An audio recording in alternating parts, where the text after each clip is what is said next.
Mark Andrews home to meet my family for Thanksgiving this year. Lucky for me, he is extremely attractive and very charismatic, on top of having a killer personality. I was a little nervous about driving to Aberdeen, and I grabbed Mark's hand as we pulled into the driveway. But when we opened the door, my mom gave us big hugs. I could tell she had gussied herself up for our arrival. I could smell fresh-baked pumpkin bars with cream cheese frosting on top. Introducing my boyfriend to my grandparents was awesome. My grandpa asked Mark to help him carve the turkey. I've never helped my grandpa carve the turkey. Then we were greeted by my two littlest sisters and my dad's black standard poodle, all hugging and licking Mark and I furiously. "Who are you?" my younger sister Maddie asked. "I'm Mark," said Mark. She hugged him. We walked into the kitchen and my dad gave Mark a big bear hug. I introduced him to Mark. "Hi, I'm Dan." He smiled and gave Mark a firm handshake. "You guys got to come see my beehive. They've made tons of honey this year. Oh, and I got new arrows for my bow. You guys got to try shooting my bow." He's so funny. We all stood in a huge circle, filling the kitchen and the living room, and held hands while my father prayed. Then we each had to go around and say what we were thankful for. I don't remember what I was thankful for, but Mark was thankful for being able to join us for Thanksgiving. Smart move, Mark. Simple, courteous, and non-confrontational.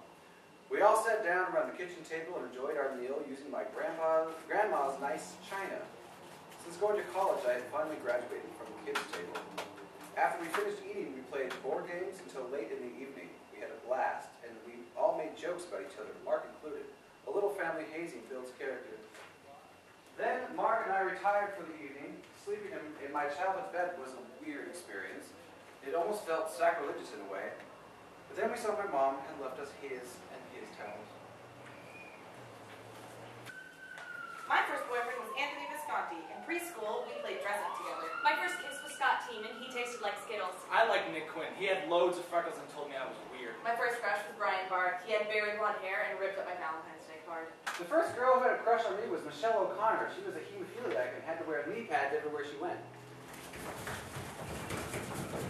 My first crush was Hannah Eckerath in 3rd grade. She collected green plastic tree frogs. I broke up with Pat Carey in 4th grade because he got me a rock for Christmas. Tova Leibowitz gave me my first kiss in 5th grade on a playground because I was sad. My first slow dance, Bobby Timpo. He was the tallest boy in 6th grade.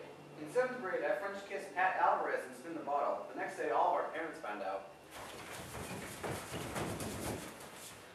My first kiss, Anthony Nuccio. I used orange juice as mouthwash when I got home. Scott Osborne broke my heart in high school. He dated a girl while I was on vacation. The first person to break my heart was Michael Strauss. He was a postmodernist. I dated Stefania Buccarone for a year and a half. She's 100% Italian, and I gained 60 pounds. The first week of college, I met David Jolivet. I never told him I loved him. I lost my virginity to Lee Brigby my freshman year of college, and that's how I found out I was allergic to latex. I had sex to We Are the Champions. The first time I said no and wasn't heard was in college. I still refuse to say his name. My parents love him, though. My first fucking chuck was Jeff Arcara. I stole his shorts. I haven't even had my first kiss yet, and I'm 20 years old. When I was 16, I hatched a plot to move out with my friend Jason.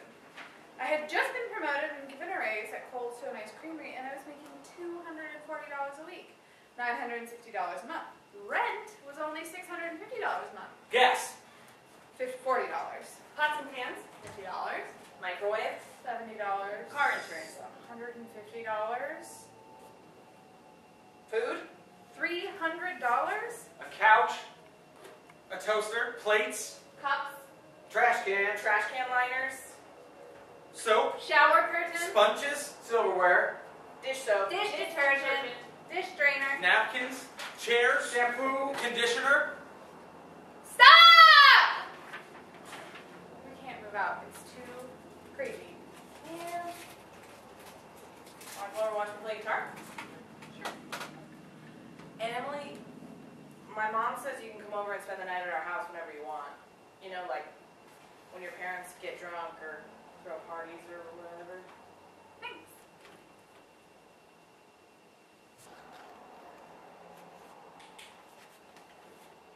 Such a pretty campus.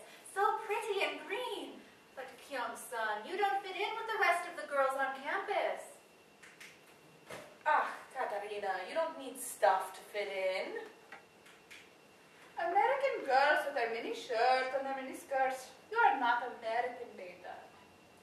Papa is American, you are American. I know how these American girls tease in school. They tease about your clothes. They make you cry. Clothes won't stop mean girls. You should close your eyes and think of God. God will punish them. Every Christmas you ask for a North Face, Catalina, but I believe in quality, not brands. I don't want my young son to be bullied or feel left out. When I was in primary, we wore uniforms, you know. We all looked the same. We didn't cry for this Benetton Schmenetton. North Face, Facebook, FaceTime. Why, you have no Longchamp bag. You have a bag? No. You have a bag from high school. But Mom, face it, everyone has one. What color? Red? Blue? I just want to fit in. But you don't fit in. Look, all these girls have a Longchamp bag. You want one? I buy it for you. $50 for a skirt that looks like a handkerchief?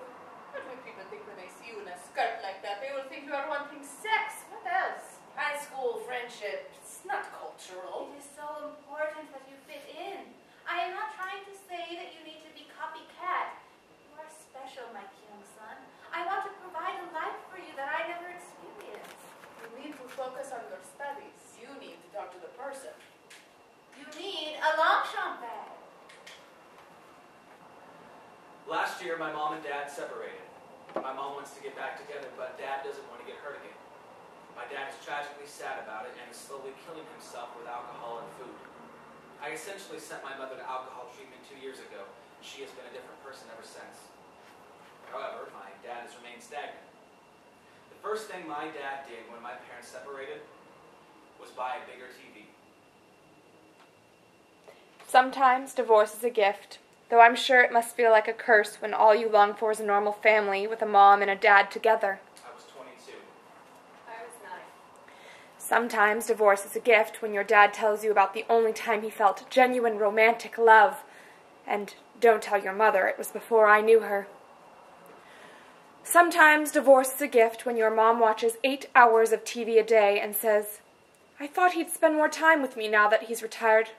But I guess he never really enjoyed my company in the first place." I was 4. I was 7. Sometimes divorce is a gift when you look at your infant son and think, "I hope he marries Indian so I won't have to look freedom or happiness or choice in the face every day."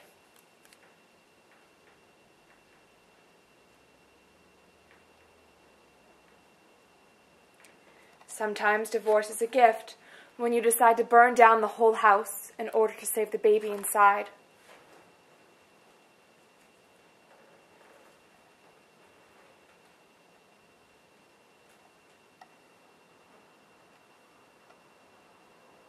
I had my parents sign the divorce papers as my graduation gift. The violence was rampant in our house. I thought every father did it. I thought every husband did it. Ribs were broken. He whipped us, but only where our shirts covered it so you couldn't see the scars. He beat us in Korea and he beat us in America. We tried to pack our bags and run off. We made a pact to kill him and then kill ourselves. I had the opportunity to go to a police station, but the officer said, "Miss, I would love to help you, but I can't. We don't have a domestic violence law. We can't put him in jail for that. That is a family matter." It was 1979. I was 17. My birth father married a young Chinese girl. I would still go to his house to help him pay his taxes. But then his new girlfriend made him cut contact with us. I said, "But Dad, who will help you do your paperwork?" When his business went under and she left him, my birth father vowed that he would kill me if he saw me again. I am taking you all with us. My mother remarried Douglas. She got to experience what a gentle, kind man is like. She was able to have a loving and caring relationship. America. What does America mean? Except for the Native Americans, we are all visitors. We are all different people hoping that our children are able to have it better than we did. I am an American citizen. I am proud to say that. I strut my stuff as an American. After this conversation with my mother, I Googled her. The only thing I found out was her wedding announcement, but she was worried. She is scared of her birth father knowing about her. She will never get a Facebook account. I asked her for her birth father's name, but she said that it was enough telling me this much. Then she reminded me to take out the trash.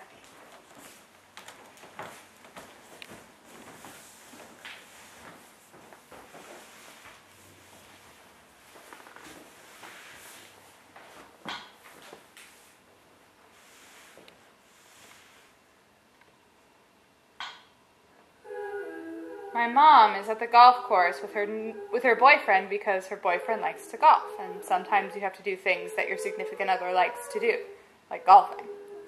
A goose flies over the little man-made lake that golf courses have for whatever reason, and just as someone hits their ball high in the air, the goose is hit in flight and its neck breaks instantly. It falls into the lake. Its long neck is dangling in the water, and the rest of its body is struggles to bring it back up because it can't breathe. My mom won't have it. With all of her clothes on, she wades into the lake and brings the goose out with her, holding its neck above the water. She sits with it on the grass while it dies.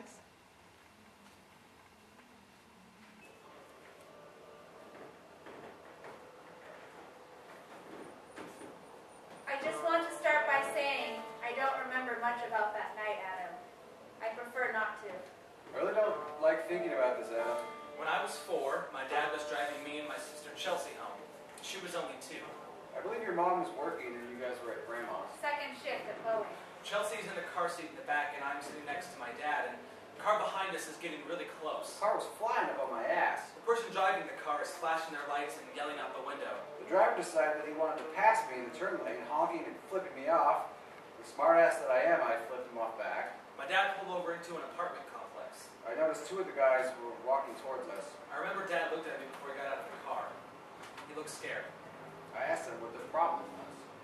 At some point during the argument, one guy goes back to the car while the driver continues to fight with my dad. I decided to get back in the car and say fuck the whole thing, but then one of them came up and started kicking my door. I opened up the door into him and he grabbed me in a headlock and started bashing his face in. At the same time, he bit my nipple and he wouldn't let go, so I shoved my fingers in his eyes. He let go, but in the corner of my eye, I could see another one of them coming around the car with something. The passenger grabbed 2 metal baseball bats. And then they bashed inside of my head.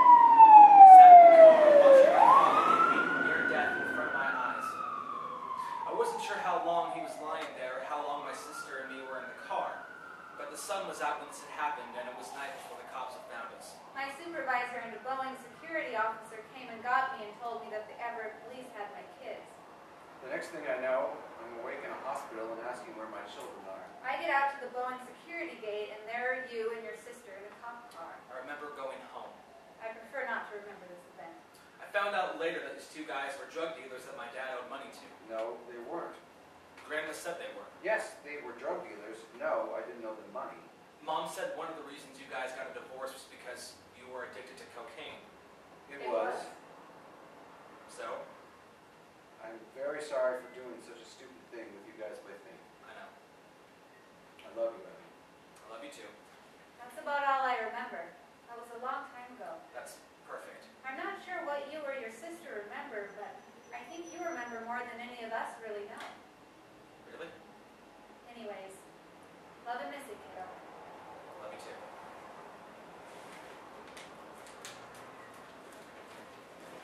My grandmother worked in Banjica, a concentration camp in the former Yugoslavia. She was not a Nazi. She was only allowed to work there as a maid of sorts, doing work that nobody else wanted to do. She was paid for this work with a single potato that she shared among her family. My grandmother cleaned the ovens the Nazis used to kill children. She carried limp, dead children from inside and piled them up outside. She would work to clean 1 oven and earn 1 potato. The Nazis said, "It's lucky she has such a wide Slavic body that can handle the weight of such a burden."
What kind of stupid question is that?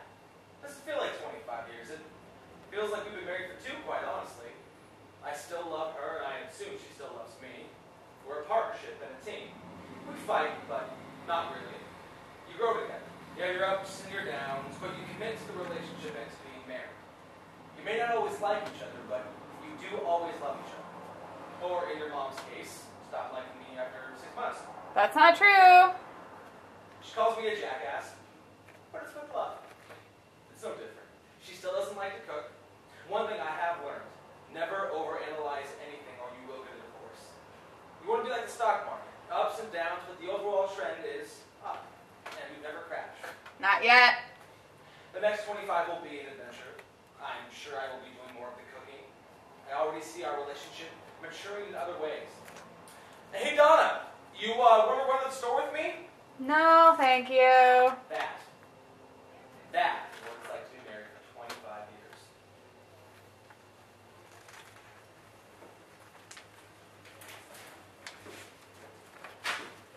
In the end, I decided not to bring Mark Andrews home for Thanksgiving. What's your book down today? I'm from Aberdeen, Washington, which is a population of 14,000. It's a dying town on the West Coast. My grandpa lost his job that he'd had for like 40 years. My uncle is chef on a tugboat. I left home because my family's always told me I was the smartest kid and that Aberdeen wasn't for me. I'm the first person in my family to attend a university and the first person in my family to leave my hometown. It's not really a town where you see 2 gay guys holding hands walking down the street. I love my family, but Aberdeen is depressing. It rains over 100 inches a year, and there's a running joke that the minute you hit Montesino, the skies turn gray. It's true. The day of my Grandpa Frank's funeral was one of the hottest days I have ever experienced. He was such a good man, and so many people came to his funeral, but the heat was so oppressive that it started to represent the weight of the loss on the family. It was so hot that day that the mulch in my yard caught on fire. The repast was held at my house, and everyone jumped right in the pool upon arriving. The moment when I was swimming with my family in the pool and cooling off and enjoying myself, felt as if my grandfather was with us, and he would want us to be comfortable and not oppressed by his absence. You know you're the grown-up when you've been in a stable relationship for years and your mom's getting a divorce. Again. You know you're the grown-up when you tell your parents you're not going home for Christmas because you're going to see your boyfriend in Korea. You know you're the grown-up when your girlfriend calls you at work to say she's pregnant and you can't leave because there's no one else to cover for you. You know you're the grown-up when you become financially independent. When you file your first tax return. When you dodge your first creditor.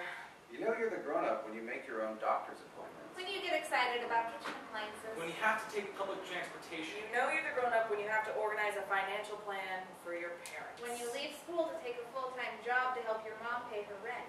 When you start eating vegetables out of your own free will. You know you're the grown-up when you testify at the trial of the man who raped you. When you hold back your tears to stay strong for her. When you realize staying is toxic, but you can never leave. You know you're an adult when you console your mom over the death of her parents. Or bury your brother.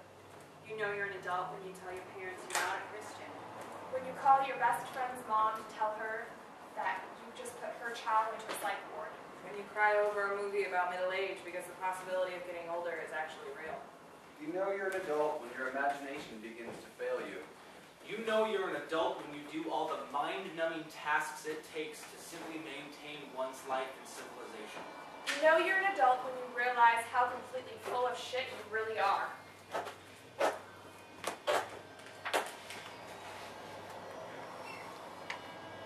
As we have witnessed, despite the overwhelming lack of natural predators, mutations in the genetic makeup of the American family are occurring so rapidly and are so varied and complete, scientists have found it difficult to observe, measure, and codify them. Many of these variations occur when the species has migrated to other parts of the world and have adapted to the norms of a new climate and geographic region. What reception these aberrations, these mutated souls will receive once they scatter far and wide from the safety of their nests, remains a mystery. But we implore you to be kind should you chance to encounter one of them.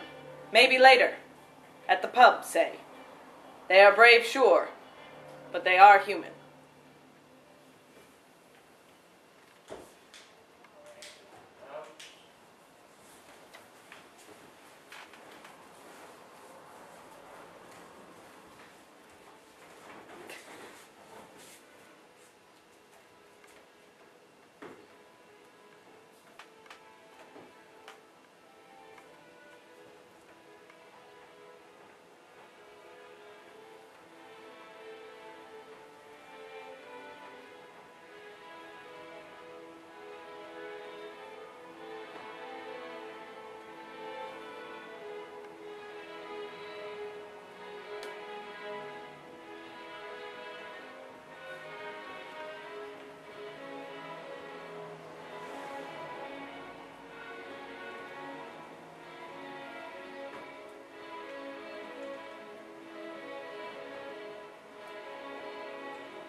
It's not going to read.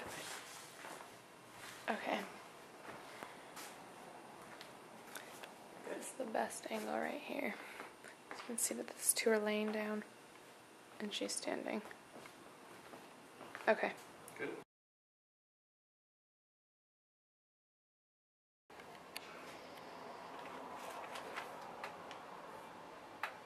As we have witnessed, despite the overwhelming lack of natural predators, mutations in the genetic makeup of the American family are occurring so rapidly and are so varied and complete, scientists have found it difficult to observe, measure, and codify them. Many of these variations occur when the species has migrated to other parts of the world and have adapted to the norms of a new clime and geographic region.